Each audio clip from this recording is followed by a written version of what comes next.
Right now, just south of the border are tens of thousands of refugees who have been waiting months, in some cases years, to enter the United States. And while they wait, they're now watching Ukrainian people enter the United States immediately under what's called humanitarian parole. So earlier this week, I visited some of the shelters in Tijuana housing the refugees who aren't being let in. Most are from Central America and Haiti, and many of them are children.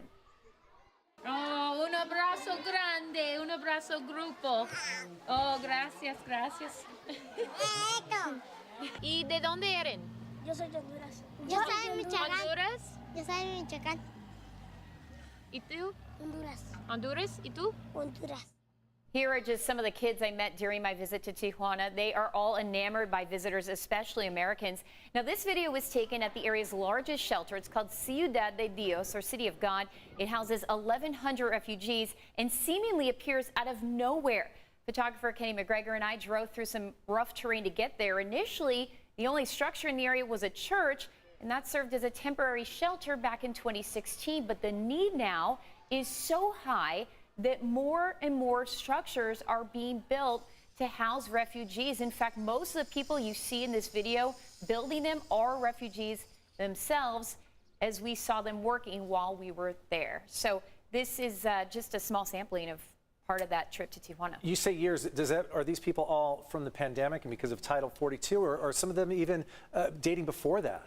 Some of them are dating before that. A lot of the people, for example, from Haiti have been there for, 3, 4, 5, 6 years. But mostly the Central Americans, they have been there for a year or two, because Title 42, which was put in during the pandemic, basically banned them from seeking asylum. It was actually a health call. It wasn't a call that had anything to do with immigration. It was more so for the health of the people in the U.S. So once that was put on hold, where they couldn't apply for asylum, they wound up staying in Mexico for longer than they envisioned. And so now they've created these homes essentially at these shelters because they've been there for so long. And these young children don't know anything different. This has been their life. Yeah, so it was very eye-opening to see, and pretty sad to see these kids, but at the same time, they are happy children and they're running around, but they're not in school, and they're just in these conditions that are okay for now, but it shouldn't be that way. And there's actually 24 refugee shelters in Tijuana. All of them are full. That was the largest one.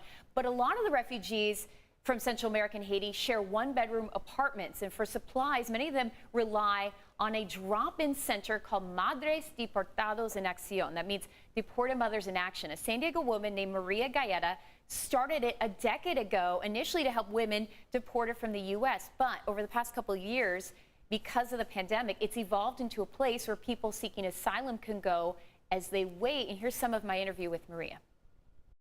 What drives you? What makes you want to do this every day? I think living in the United States, I feel really lucky because I grew up in Mexico, and I know how you live here, how hard it is to live here. You can see the smile in their face when you give something to them, I see like they're happy. They didn't expect that. And sometimes they make comments like, I didn't know you can do that for me. And I say, I wish I can do more, And Carlos, she's like the Mother Teresa of Mexico. I'll call her Mother Mary. The reason I wanted to go down there and hear from these other immigrants is because we've done so many stories on the Ukrainian refugees, which are so important. They've gone through so much.